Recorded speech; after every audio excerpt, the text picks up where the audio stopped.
Hey everyone, Andrey Sokurec here, and Alex Zelandy.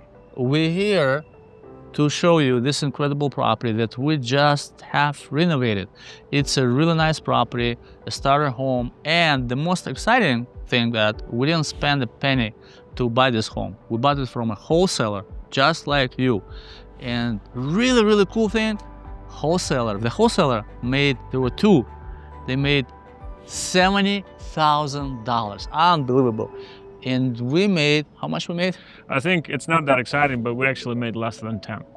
$10,000. They made 70, we made 10. However, it still was win-win. We're building a relationship with those wholesalers. So if you're a wholesaler, bring deals to us, we'd love to partner. And wholesaler got their money right away. We haven't closed on this house. We just, it's a pending property. The closing will be soon. But it took us, how long did it take us? Well, as usually, it's probably a couple months to renovate it and then another couple months to sell it. So when we purchased it, we had to pay 70 grand to the wholesalers to get it because there was a lot of competition. And we wanted to start a new relationship showing that we don't care how much they make. We saw the amount that they're making, didn't change the contract, didn't start any changes, proceeded with it. Unfortunately, we had to do the full interior and some exterior. We painted, did the landscaping, interior, new kitchen, new bathroom, flooring, paint, electrical, plumbing. So we spent about 50 grand because it was supposed to be 40, but we spent 50 because in this city, Golden Valley, they require sewer line inspection, and the sewer repair was about 10 grand. Okay, and in today's video, we're going to walk you through the house so you can estimate repairs probably within 10 minutes. That's so easy. So you can spend your time on finding properties, deals like this or better, and you're not going to spend a lot of time analyzing. You have to take action, get the purchase agreement accepted, put contingency period, and then start doing due diligence. So when we look at the property, we always start from the outside. I haven't seen the property before, and so I will make my best, and Alex will give me right or wrong answer. Okay, so here we did the paint, obviously. We added the facial and soffits. Soffit facial repair, exterior paint, pergola, some basic landscaping, exterior lights, trimming the trees. So altogether, less than 10 grand. 10 grand. Okay, so that's how you start. You start looking from exterior, you look at the roof, you look at the siding. So $10,000, write it down, $10,000. We're going to add actually a link to the repair estimator we use so you can speed up and expedite the process. Okay, well, let's get inside and I'll do my best to guesstimate, and we always do our best. We cannot exactly tell how much it will cost us to do renovation because a lot of times this house can be cluttered and it's impossible to estimate. Okay, so when I walk in, usually I look around, I see that a new flooring all over, probably on the first floor, will be somewhere around 5 grand.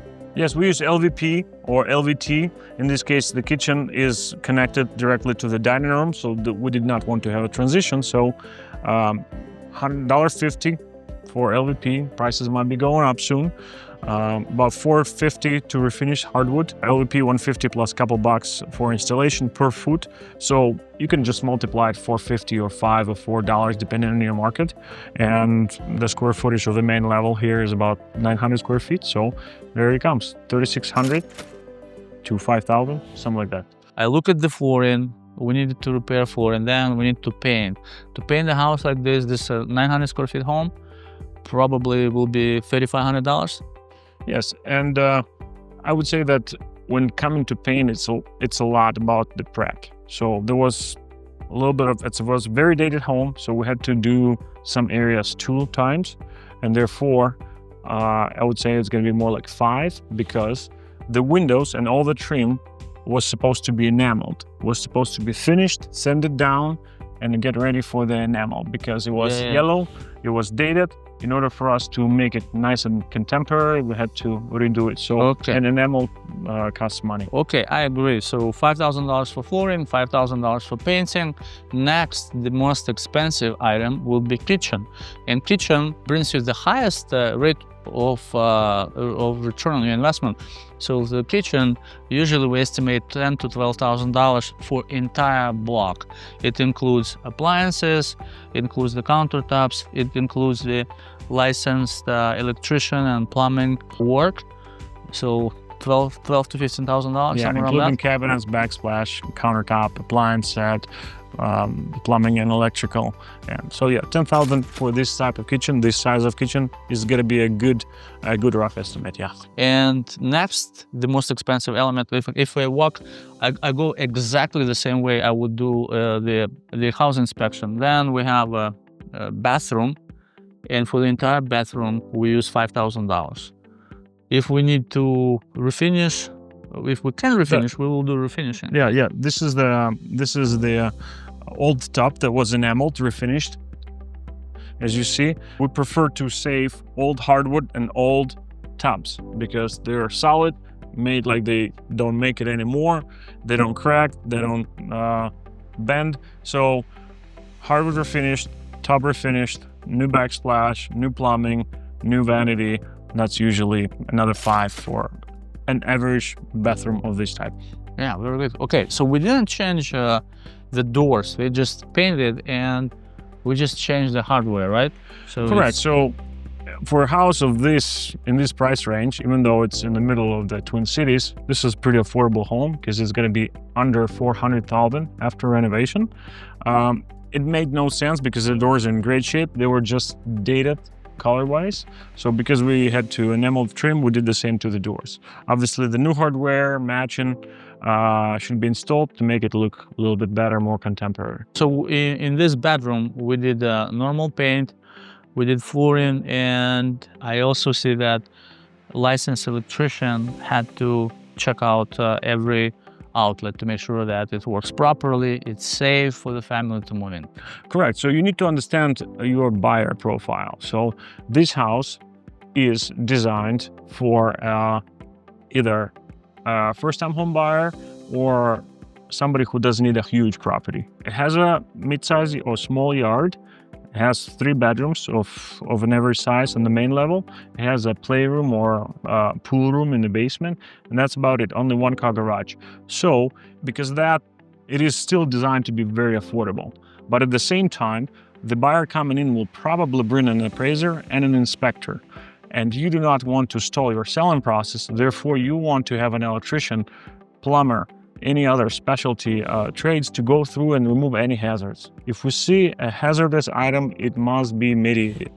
Yeah, so we buy a lot of homes and we want to make sure that the house smells good, it's safe for the family, so we always use licensed plumbers, licensed electrician. We don't cut the corners, and I would never recommend you to cut the corners because if you do it improperly, there is a risk of maybe fire, or you don't want to have it to happen to the house, right? Right, let's go to the basement. So it's a perfect 3-bedroom house for a small family, probably a family with 1 kid or maybe 2 kids, 2 small kids. Really affordable, really good area. It looks new, it smells good, and the most important part is a lot of buyers, they just don't have the money to fix, to put in a house because they have a family to raise. So they would rather prefer house completely finished and ready for them to move in. So they can put everything on mortgage and spread the payments over 30 years. Okay, let's go to the basement and see that this house has extra bedroom. And we'll give you another tip what you can do to save a lot of money. All right, so we have a really nice family room here, and so it's not a legal bedroom because there is not enough height.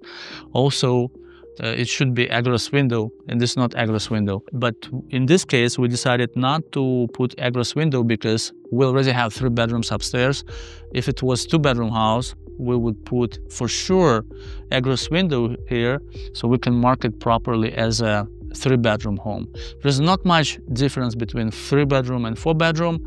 And Alex, if we need to put an egress window, why we didn't put an egress window here? Well, Okay. You mentioned right that a 3-bedroom to a 4-bedroom doesn't bring much more marketability. Plus, this room is still legal finished square footage. It's just not designed because there's no fire exit egress window, as you mentioned. However, it can be used as a pool room, as a study room, as a den, as an office, whatever people decide so. At some point, if they want to, it's rather easy to make an egress window here. However, you'll need to alter the deck outside. That is all to be done with a permit and proper inspections. We didn't deem it necessary. We decided not to do it, but I always try to make sure that any finished square footage remains finished. So it needs to be properly painted, outlets checked, there is proper heat level, lighting, so everything looks okay. And again, this is a bonus room. Another one, actually another hack here, is that we have a bathroom here, although we did not add it. That's original bathroom. It looks like that it was up to the current code back in the days when the house was constructed. It is not properly, it's not to code these days. That's why we decided not to touch it. If you touch something that is no longer to code, you have to alter it, and that's going to be a big repair. Therefore, all the original fixtures are here. Electrician had to make sure it's safe with a GFI, and that's about it. We didn't touch it. People still can use it. We call it a dead toilet, dead bathroom, because usually the grandpa or fathers spend more time in the basement, and that's their territory. Again, this is not very finished. We decided to keep it just to paint it the way it was. Yeah, how do you prove that like we didn't build it? Like, did we have to take a picture of this, or? Oh yeah, we need to bring everything for code because we're renovating. This is an original materials, original fixtures. It was constructed either at the time that the house was constructed or very soon after by the original homeowner, and therefore it's grandfathered to the condition. Maybe it used to be to code at some point when the codes were not as strict. Right now, if we had to do something, we'd have to pull a permit, and an inspector would come in and probably either tell us to completely rebuild it or significantly correct it or even tear it out. Therefore, if you're not able to do that, it's better to leave the items the way it is. And let the new homeowner decide on what they want to do with it. All right, we just finished this walkthrough. Let's walk through the numbers one more time. So how much we paid for this home? All right, altogether with assignment, I think we're $230 in. $230 in. Assignment was $70,000 spread between two people. Okay. And Yeah. we estimate to make how much? I think we're gonna make less than 10. $10,000. Wow. After 6 months working in this project, investing $52,000, we're going to make less than $10,000. Less than 10, where a wholesaler made 70. Yeah. Is it a good deal? It is not a good deal, but it's a deal that we made, and we probably will do it again, provided that we build the relationship. The wholesalers, the two new people, saw that we don't change our numbers or change our contract agreement after we see how much they're making. Our process is smooth, no changes, no alterations, no hiccups. They signed the deal, and 2 weeks we closed. Our team took over the whole preparation, the whole closing. Therefore, they had to do nothing. It was very smooth. The next time they have a property, we're gonna be the first one to give a call. Yeah, we have to, because like they made like 10 times, 7 times more than what we made. However, we're looking for long-term relationships. So if you are a real estate agent, if you're a wholesaler and you have a property to unload, we at Homestead Road will be the best fit. We bought over 3,000 homes. We're right here in Twin Cities. Send us the property. We'll make an offer, and we always close. We always have money available. We can close within 24 to 48 hours if needed, if you have title clean, and we'll take it over from you. Just throw keys at us. Also, if you want to invest in real estate passively, you don't want to do all the hard work, you can invest with us, you can become a partner, or if you're looking for opportunity to do a joint venture partnership, fill the link below. Schedule consultation. We would love to work with you. Thank you for watching this video, and comment, put all your questions below. Would love to hear from you.